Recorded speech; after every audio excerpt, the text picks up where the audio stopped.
Minha gente querida, muito boa noite, muito bem-vindos.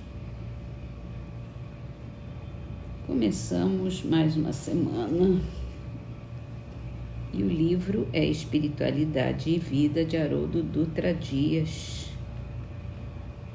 E ele diz: contra os golpes mortais do ressentimento, só a armadura do amor e da paciência.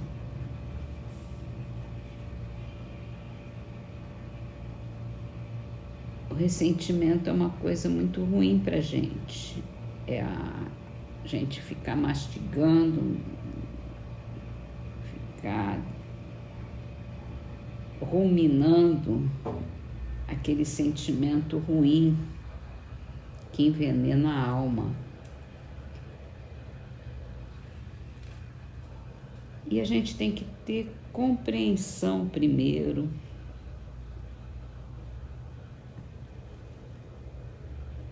a partir do amor, para entender o que aconteceu, para superar o ressentimento. E se a gente não consegue entender, pelo menos entende que cada um tem o seu momento, cada um tem a seu nível de evolução. Não adianta a gente ficar remoendo uma dor contra alguém que nos tratou mal ou que não tratou como a gente gostaria, porque não é da pessoa. A gente não vai mudar os outros, a gente só consegue mudar a si mesmo. Então, vamos superar os nossos ressentimentos para partir para uma vida mais saudável, inclusive, né, para nós. No livro dos Espíritos, nós estamos falando sobre sonâmbulos, no capítulo da emancipação da alma. Kardec perguntou: como se explica a visão à distância de certos sonâmbulos? Durante o sono, a alma se transporta. O mesmo se dá com o sonambulismo. É simples assim.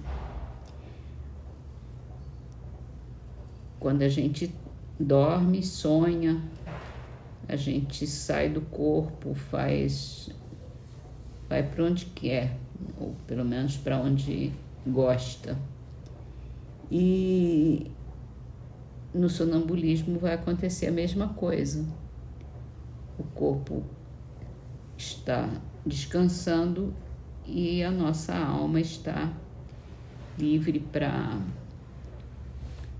se transportar. Então, vamos para o livro A Gênese, que a gente começou a ler na sexta-feira, o item União do Princípio Espiritual à Matéria. E vamos continuar hoje.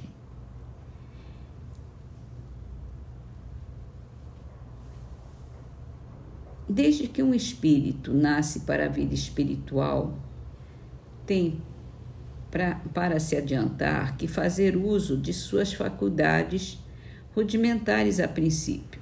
Por isso é que ele se reveste de um envoltório adequado ao seu estado de infância intelectual, envoltório que ele abandona para tomar outro à proporção que as forças lhe aumentam.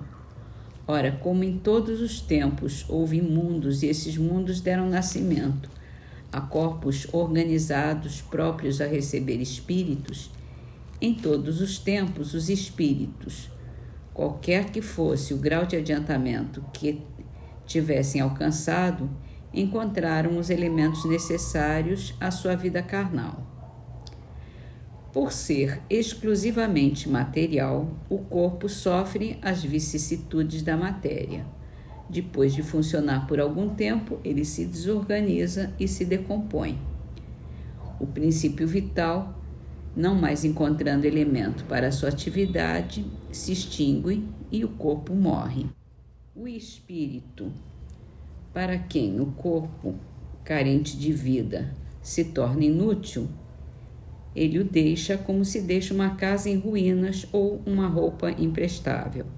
O corpo, por consequência, não passa de um envoltório destinado a receber o espírito. Desde então, pouco importa a sua origem e os materiais que entraram na sua construção. Seja ou não o corpo do homem uma criação especial, o que não padece dúvida é que tem a formá-lo os mesmos elementos que o dos animais, a animá-lo o mesmo princípio vital, ou, por outra, a aquecê-lo o mesmo fogo, como tem a iluminá-lo a mesma luz, e se acha sujeito às mesmas vicissitudes e às mesmas necessidades. É um ponto que não sofre contestação. Ao se considerar, então, apenas a matéria, abstraindo do espírito, o homem, o ser humano, nada tem que o distingua do animal. Tudo, porém, muda de aspecto logo que se estabelece a distinção entre a habitação e o habitante. Numa choupana ou envergando as vestes de um camponês, um nobre não deixa de ser nobre. O mesmo se dá com o ser humano. Não é a vestidura de carne que o coloca acima do bruto e faz dele um ser à parte. É o seu ser espiritual, o seu espírito. Então fica bem claro aqui a distinção entre o corpo e o espírito e a ligação que existe entre eles, que une durante um determinado tempo.